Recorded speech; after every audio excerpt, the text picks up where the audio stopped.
ಎಲ್ರಿಗೂ ನಮಸ್ಕಾರ. ನಾನು ನಿಮ್ಮ ಪ್ರೀತಿಯ ಸಂಗೀತ ಶ್ರೀಕಾಂತ್ ಮಾಡುವ ನಮಸ್ಕಾರಗಳು. ಹೊನ್ನಾಳಿಯಲ್ಲಿ ಹಿಂದೂ ಮಹಾಗಣಪತಿ ಶೋಭಾಯಾತ್ರೆ ಮೆರವಣಿಗೆ ನಡೀತಾ ಇದೆ. ನಾನು ಕೂಡ ತುಂಬ ದಿನದಿಂದ ಅಂದ್ಕೊಳ್ತಿದ್ದೆ ಈ ವಿಡಿಯೋನ ನಿಮ್ಮ ಜೊತೆ ಹಂಚ್ಕೊಳ್ಳೇಬೇಕು ಅಂತೇಳ್ಬಿಟ್ಟು, ಹಾಗಾಗಿ ನಿಮ್ಮ ಜೊತೆ ಹಂಚ್ಕೊಳ್ತಾ ಇದ್ದೀನಿ. ಬನ್ನಿ, ಯಾವ ರೀತಿಯಾಗಿ ಹೊನ್ನಾಳಿಯಲ್ಲಿ ಹಿಂದೂ ಗಣಪತಿ ಶೋಭಾಯಾತ್ರೆ ನಡೀತಿದೆ ಅಂತ ನಿಮ್ಮ ಜೊತೆ ಹಂಚ್ಕೊಳ್ತೀನಿ. ಬನ್ನಿ, ತಡ ಮಾಡೋದಕ್ಕೆ ಹೇಗೆಲ್ಲ ಅಲಂಕಾರ ಮಾಡಿದ್ದಾರೆ ಅಂತ ನೋಡ್ಕೊಳ್ತಾ ಹೋಗೋಣ.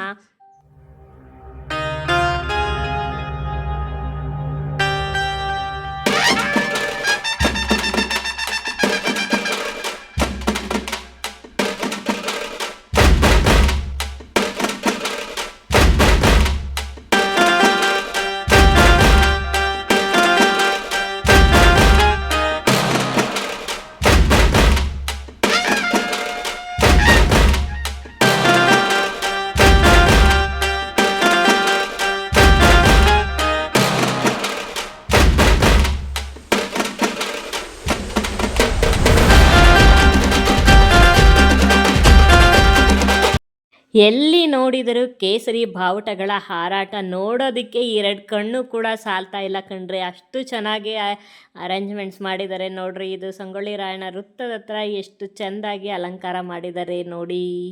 ಬಸ್ ಸ್ಟ್ಯಾಂಡ್ ಹತ್ರನೇ ಅಲ್ವಾ, ಹಾಗಾಗಿ ತುಂಬಾ ಜನನೂ ಕೂಡ ಇದ್ದರು. ಹಾಗಾಗಿ ಹೇಗೆ ಮಾಡಿದ್ದಾರೆ ನೋಡಿ.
ಹೊನ್ನಾಳಿ ಸರ್ಕಲಲ್ಲಿ ಯಾವ ರೀತಿಯಾಗಿ ಮಾಡಿದ್ರು ಅಂತ ನೋಡ್ಕೊಂಬಂದ್ವಿ. ಹಾಗಾಗಿ ಅಲ್ಲೇ 4:30-5 ಗಂಟೆ ಸುಮಾರಲ್ಲಿ ಅಲ್ಲೇ ಮೆರವಣಿಗೆ ಕೂಡ ಬರ್ತಾ ಇತ್ತು.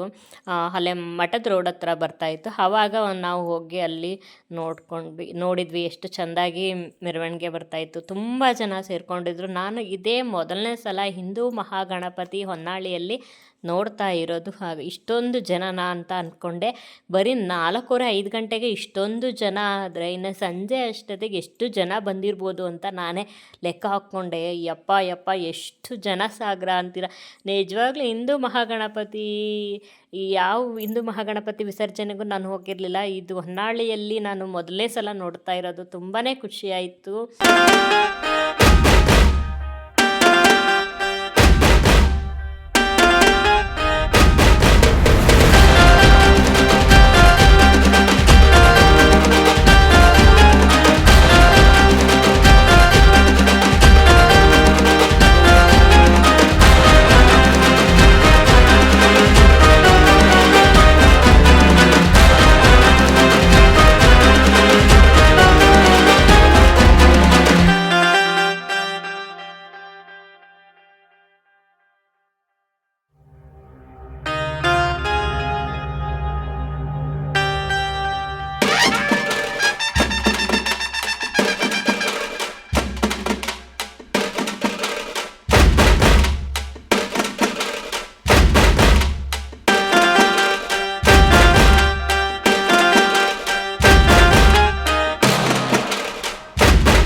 ಆಹಾ!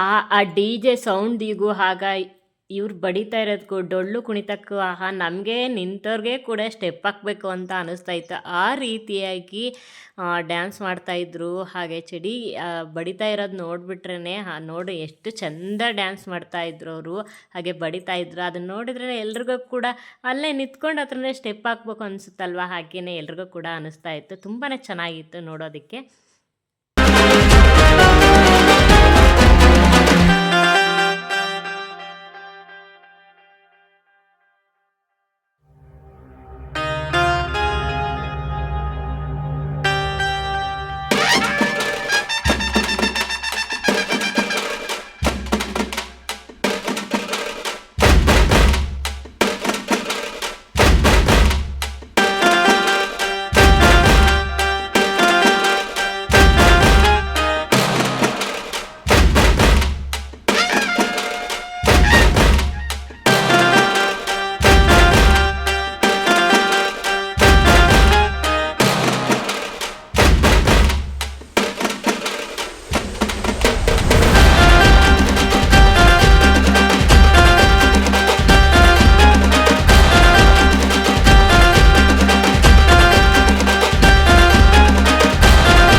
ನನಗೆ ಗೊತ್ತಿರೋ ಅಷ್ಟು ವಿಡಿಯೋನ ಎಡಿಟಿಂಗು ಮಾಡಿದ್ದೀನಿ. ನಿಮ್ಮೆಲ್ಲರೂ ಕೂಡ ಈ ವಿಡಿಯೋ ಇಷ್ಟ ಆಗಿದ್ದರೆ ಒಂದು ಲೈಕ್ ಮಾಡಿ, ಶೇರ್ ಮಾಡಿ. ಹಾಗೆ ಹೊಸಬರಾಗಿದ್ದರೆ ನನ್ನ ಚಾನಲ್ ಸಬ್ಸ್ಕ್ರೈಬ್ ಮಾಡಿ. ನಮ್ಮ ಹೊನ್ನಾಳಿಯ ಶೋಭಾಯಾತ್ರೆ ಮಹಾ ಹಿಂದೂ ಗಣಪತಿದು ವಿಡಿಯೋನ ಶೇರ್ ಮಾಡಿ. ಆದಷ್ಟು ಎಲ್ಲರೂ ಕೂಡ ನೋಡಲಿ.